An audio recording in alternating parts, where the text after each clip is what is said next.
আমরা আজকে যে আলোচনা সূত্রপাত করেছি আইয়ুব আলাইহিস সালামের, তার জীবনের যে জিনিসটা সবচেয়ে বেশি শিক্ষণীয় সেটা হচ্ছে সবরের, যেটা আলোচনা করেছেন আমাদের আলোচক, যে আসলে তার জীবনের থেকে অনেক শিক্ষণীয় জিনিস অনেককে নিতে হবে।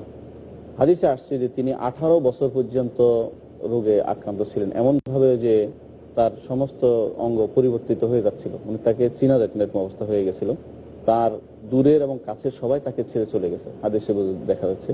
আবু ইয়ালা হাদিসটি বর্ণনা করেছেন এবং সহিহ সনদে, জি, মুসনাদ আবু ইয়ালা হাদিসটি এসেছে। সবাই তাকে ছেড়ে চলে গেছে, একমাত্র দুইজন তার বন্ধু নিকটস্থ, তারা দুইজন ছাড়া সবাই চলে গেছে, তার স্ত্রী, এই তিনজন। তাদের মধ্যেও আবার তার খেদমত করতে করতে তাদের মধ্যে অনেক একজনের মনে হলো যে আইয়ুব বোধহয় এত বড় কোনো গুনাহ করেছেন। স্ত্রীর নাম তিনি ছিলেন মনে হয় মহিয়সী রমণী, তাকে বলে রাহমা। রাহমার বর্ণনা আসছে, কোনটা আমরা ওই নামটা উচ্চারণ করতে চাচ্ছিলাম, সহি কোনো বর্ণায় আসেনি এই জন্য, জি সহি বর্ণনা আসে না, যেহেতু আসে না, এই জন্য আমরা ওইটা আনবো না, না স্ত্রী বলবো। কথা যখন আসছে আমরা এভাবে বলে দিই বিবি রাহিমা নামে পরিচিত, কিন্তু এটার হাদিসের কোন ভিত্তি বা আসল আমরা পাই শব্দ পাইনি। আমরা শুধু বলতে পারি এই কথা আইয়ুব আলাইহিস সালামের স্ত্রী। জি, কোন কোন বর্ণনা যেটা আসছে শুধু রহমা শব্দটা আসছে, জি। তো তারপর তিনি করলেন কি, কোনো কারণে তারপর শপথ করলেন, রাগ করলেন স্ত্রীর উপরে। সেটা এর আগের ঘটনা বলছি, সেটা হচ্ছে যে তখন দুইজনের মধ্যে একজন বলে উঠলো যে আইয়ুব বোধহয় এত বড় কোনো গুনাহ করেছে, যার কারণে যে আল্লাহ তাআলা তার দিকে তাকাচ্ছে না, এই জন্য তাকে এত কষ্ট দিচ্ছে। একজন বলার পরে আরেকজনটা শুনলো, শোনার পরে তার মধ্যে এটা আসর করলো, প্রতিক্রিয়া করলো। সে কথায় কথায় আইয়ুব আলাইহিস সালামকে সেটা বলে। আইয়ুব আলাইহিস সালাম এতে খুব ব্যথা পেলেন, আল্লাহর কাছে দোয়া করলেন যে রব্বি আন্নী মাসসানি আদ-দুররু ওয়া আনতা আরহামুর রাহিমিন। দোয়া করার পরে তখন আল্লাহ তাআলা বলছেন হাযা মুগতাসিলুন বারিদুন ওয়া শারাব, যে তুমি পা দিয়া আঘাত করে পানি উঠলো, সেটা তিনি ধোয়ার পরে পরিষ্কার হয়ে গেলেন। এর আগে কি করতেন, তারা দুইজনে তাকে নিয়ে বাইরে রেখে আসতো, আর কাজটা সারার পরে রাহমা তার স্ত্রী, যেটা আপনারা বললেন যদিও হাদিসে আসেনি, তার স্ত্রী তাকে নিয়ে আসতো সব সময়।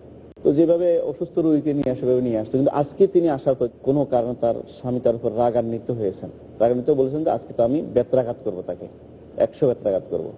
এটা কোরআন থেকে আমরা পাচ্ছি। কোরআনে বলছে ওয়াখুদ বিয়াদিকা দিগসান ফাদরিব বিহি ওয়ালা তাহনাস ইন্না ওয়াজাদনাহু সাবিরান নি'মাল আবদু ইন্নাহু আওয়াব। অর্থাৎ তিনি আল্লাহর কাছে ফিরে আসেন, অত্যন্ত উত্তম বান্দা তিনি।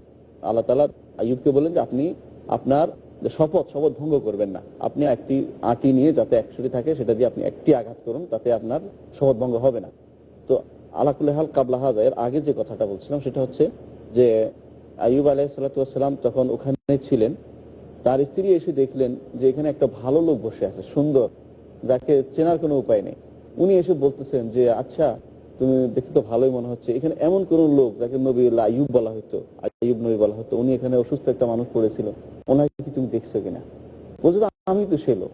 তো তুমি নাকি? তারপর তাকে নিয়ে বাসায় চলে গেল। মানে এমন ভালো হয়ে গেছেন যে চিনার কোনো উপায় নেই। আল্লাহ তাআলা ইচ্ছা করলে যখন যেটা হয় একে পরিপূর্ণভাবে তাকে সুস্থ করে দিলেন। 18 বছর পর্যন্ত যিনি কষ্ট সহ্য করেছেন, তা আল্লাহ তাআলার ইচ্ছায় কয়েক মিনিটেই তিনি সুস্থ হয়ে গেলেন সম্পূর্ণভাবে, মুহূর্তের মধ্যে তিনি সুস্থ হয়ে গেলেন।